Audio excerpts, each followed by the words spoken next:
Christopher Nolan's Tenet was one of my most anticipated films for 2020. Theaters have been pretty much closed where I live, so I had to wait until it became available for home viewing to check it out.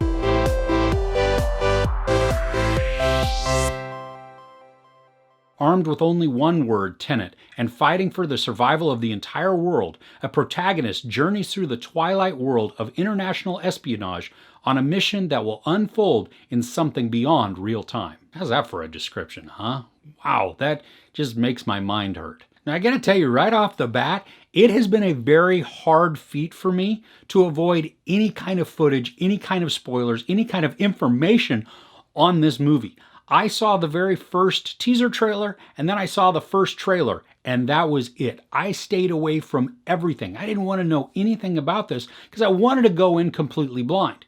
Now, the one thing that I did find out about, and I can agree on, is the audio. It is a little weird in this because your action scenes, the music, the action, really loud.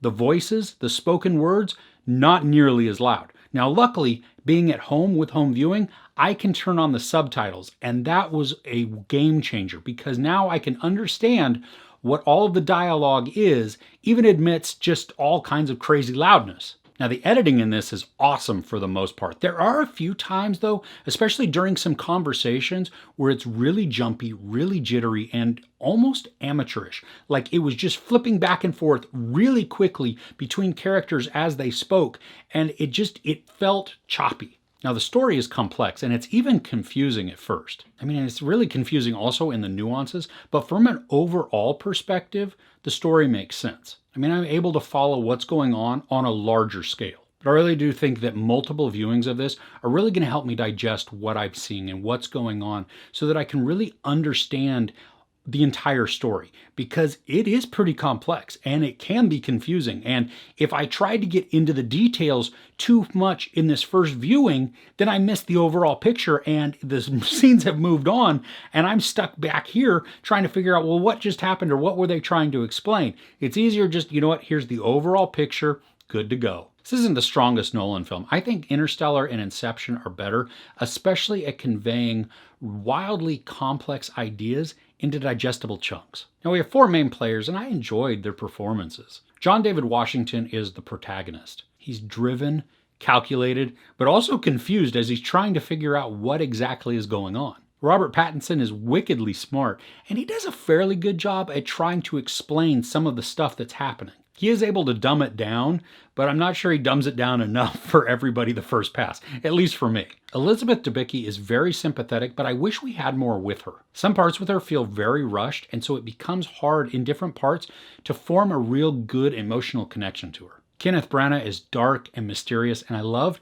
how that feeling grows as the scenes progress. Now, despite this being a 2.5-hour movie, it goes by quick, and honestly, parts of it feel rushed. I think some of that is because my brain was trying to keep up with all of the plot points and to figure out the nuances and to really understand what is happening, but it still did feel like I was having to keep up with things and that it was clicking by at almost too quick a pace. So the editing in this is no small feat. And if you saw any of the trailers, you see how some things appear to be moving reverse in time while other things in the exact same frame are moving forward. And I know Christopher Nolan is not a huge fan of the green screen. And so I'm very curious at how he did this. I'll probably, now that I've seen the movie, dive more into some of the behind the scenes stuff and just to see how everything is done. But it is really effective and fun to watch. I mean, it's immersive in its technique and it makes the action sequences a lot of fun. Now, some of this is predictable in the way that it plays out, but I was so focused on a lot of the nuances and just trying to figure out totally what's going on that predictability became more of a comfort and didn't really bother me. The soundtrack in this is unnerving. I mean, to go along with the visuals, it sounds like some of the score is moving forward in time while other parts of it are reversed and they're playing at the exact same time. And so it messes with my brain, but it works wonderfully. So as you can tell, I am deliberately staying away from the plot points and really diving into any detail that involves what actually the story is about. And that's because I went into it totally blind and I got to experience it for what it was. And I want you to have that exact same experience as well. I'm definitely going to be watching this again, and I can't wait to see what else I pick up, to see how it improves my understanding of the movie, and I think that will also grow the appreciation for it. I'm still not sure about the sound, though. That is still kind of bothersome to me.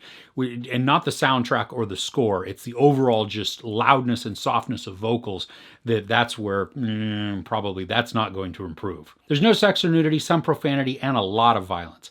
I give Tenet 3.5 out of 5 couches.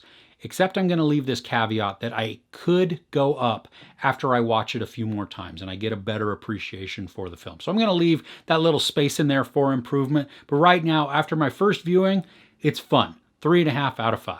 Have you seen Tenet? What did you think about the movie? Try not to give any spoilers away, or at least, highlight that, hey, this is a spoiler coming in the comments below. But I want to find out what you thought of it. If you enjoyed this review, please give it a like. Also, don't forget to share and subscribe.